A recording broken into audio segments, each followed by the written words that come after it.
Eu acho que para a gente falar de física quântica, a gente tem que primeiro entender o conceito de paradigma, né? Paradigmas são verdades, entre aspas, que se estabelecem no inconsciente coletivo da humanidade em determinados períodos da história. Então a gente tem o paradigma com a revolução tecnológica, a gente sai de uma visão de mundo para uma outra visão. Nós temos o paradigma do universo espiritual, onde a gente começa a perceber que estudos, pesquisas, que fatos passam a acontecer que nos permitem vislumbrar outras realidades não físicas. Nós temos os paradigmas religiosos e nós vivemos nesse momento um paradigma científico de transformação. É aí que eu vejo a importância da física quântica, onde nós temos uma física que nos apresenta uma possibilidade de vislumbrar um universo não tão material, pelo menos não material no sentido como os físicos mais mecanicistas entendem o universo. Então a física quântica é uma física que nos apresenta possibilidades. Eu recordo nas interações com o físico Amit Goswami, que inclusive esteve em Machu Picchu comigo, aonde a gente falava justamente isso, como nós podemos visualizar, mesmo em povos do passado, como os incas, conceitos, ideias e possibilidades que a gente encontra hoje nos pensadores, nos físicos convencionais. Como a cosmovisão andina tem conceitos cunhados há 500 anos atrás, há 1000 anos atrás, que se aproximam de alguns conceitos cunhados por físicos modernos. Então eu diria que de uma forma simplista, a física quântica é essa física que nos permite viajar dentro de novas possibilidades, mas usando a ciência como instrumento de fundamentar bem essas possibilidades. Se nós estivermos falando do nosso universo físico conhecido, e aí eu estou falando desse universo material e físico de 12, 14 bilhões de anos, então nós vamos trabalhar com equações, com leis matemáticas que funcionam muito bem. Mas será que essas equações e essas leis matemáticas que se aplicam bem dentro desse universo de 12, 14 bilhões de anos, elas também funcionariam em outras possibilidades reais que nos apresentam hoje, como o universo elevado à 15ª dimensão, como a teoria das cordas, os universos dimensionais que se interconectam com o nosso universo físico-material? É claro que não. Que ciência, que física nós vamos usar nessas realidades? É claro que a gente precisa trabalhar com novos conceitos de física. Então eu lembro de ter filosofado sobre esse tema com o saudoso astrofísico, os mais importantes cientistas brasileiros, o professor Ronaldo Rogério de Freitas Mourão, que talvez em algum nível as próprias leis evoluam. E se elas não evoluem, essas leis se apresentam de formas diferentes para momentos diferentes daquilo que nós estamos vendo. Ora, se nós vamos falar de universo espiritual, as leis de uma física clássica que servem para explicar algumas coisas do nosso universo físico, é claro que não vão ser aplicadas nesse universo espiritual. O universo espiritual tem a ver com espírito? Não, isso é uma nomenclatura que eu estou falando, mas tem a ver com outras possibilidades, outras realidades. Então eu diria que o paradigma quântico, a ciência do impossível, possível, está se apresentando nesse momento. E eu faço uma brincadeira. Talvez a física quântica seja o calcanhar de Aquiles dos físicos tradicionais, dos cientistas tradicionais. Eles precisam se dobrar à possibilidade que talvez o universo não seja tão quadradinho, de que talvez aquelas coisas explicadas nos livros de física e de matemática que a gente conhece da faculdade ou do colegial, elas não sejam 100% tão, não que não sejam corretas, mas que elas não sejam finais, que elas não sejam as explicações finais para esses fenômenos que nós estamos vendo. Por exemplo, um único fenômeno da parapsicologia pode fazer ruir por terra grande parte dos conceitos das leis da física clássica como nós conhecemos. Ora, e como é que você vai entender então os fenômenos da parapsicologia? O fenômeno ufológico, por exemplo, um fenômeno que pelas leis da física clássica não deveria se movimentar como se movimenta, não deveria estar ali, não deveria existir. Então eu tenho dito de uma certa forma cômica, que talvez os UFOs sejam o lado estúpido da ciência convencional, porque eles não querem enxergar, ou talvez estejam tão aplicados a entender as fundamentações de uma ciência que aos poucos está se rompendo diante de um novo paradigma, que a eles é difícil a aceitação. Mas é importante você perceber que mesmo quando a gente retorna ao passado e vai encontrar grandes pensadores como David Bohm, como o professor Hernani Guimarães Andrade, aqui do Brasil, criador da teoria do campo, organizador biológico, como o cientista inglês, o biólogo Dr. Rupert Sheldrake na Inglaterra, como David Bohm e tantos cientistas, veja, eles são cientistas.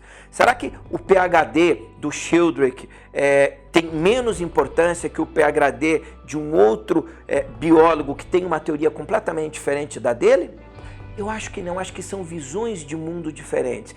Uma coisa que eu demorei muito tempo para entender é que a aceitação de um novo paradigma da ciência não significa necessariamente desmerecer ou dar descrédito aos físicos e aos cientistas e aos pensadores de uma física mais clássica, de uma física mais baseada nas formulações de Newton.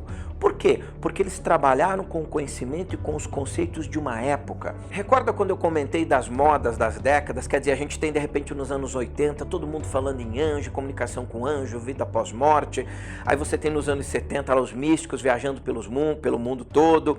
Aí você tem a busca da vida extraterrestre ali nos anos 90.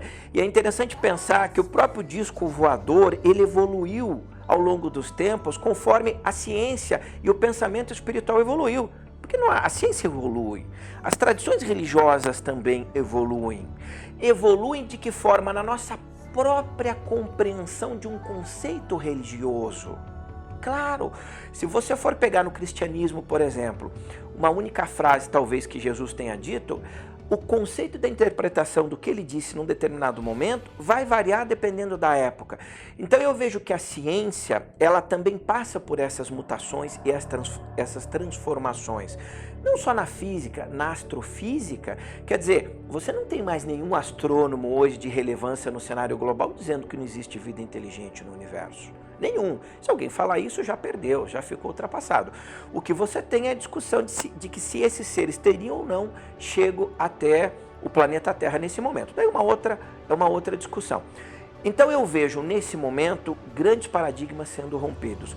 O paradigma científico que está passando pelo paradigma quântico, que é o paradigma das possibilidades. Mas olha que legal, ele permite que a gente possa usar conceitos da ciência. E os cientistas que não gostam disso, é muito bom deixar claro para ele que eles não são donos do conhecimento.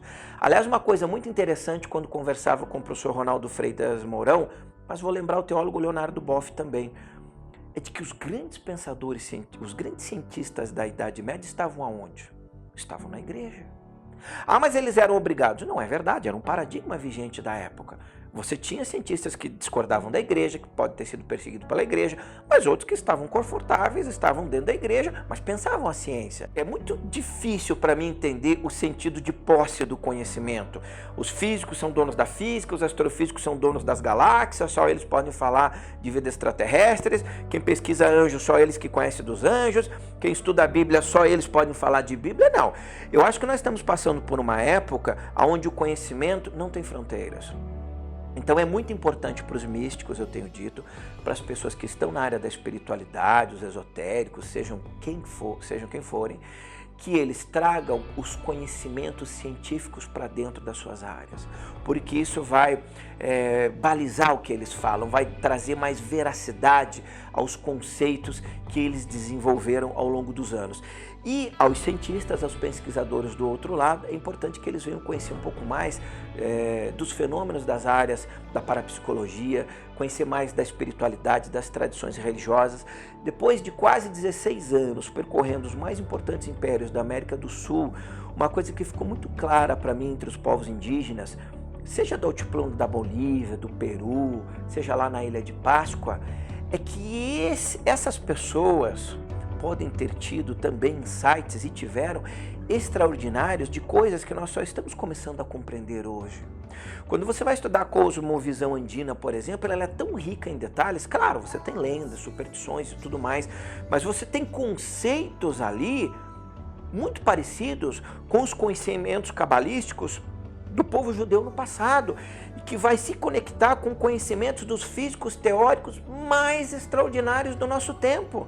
Onde está vindo isso? Quando o Dr. Rupert Sheldrake cunhou a teoria dos campos morfogenéticos na Inglaterra, que diz basicamente que tudo que existe tem campos de energia em torno de si e que geram memória, e que é possível acessar essas memórias, aqui no Brasil Em Campinas, o professor Hernani Guimarães Andrade cunhava a teoria do campo organizador biológico, que era a mesma coisa.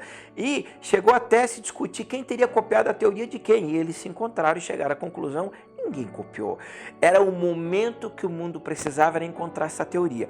Então eu quero dizer uma coisa aqui que tem me feito refletir muito. Será que nós é que encontramos essas teorias? Ou será que são essas teorias que encontram as mentes férteis e preparadas do nosso tempo para que elas venham a se manifestar?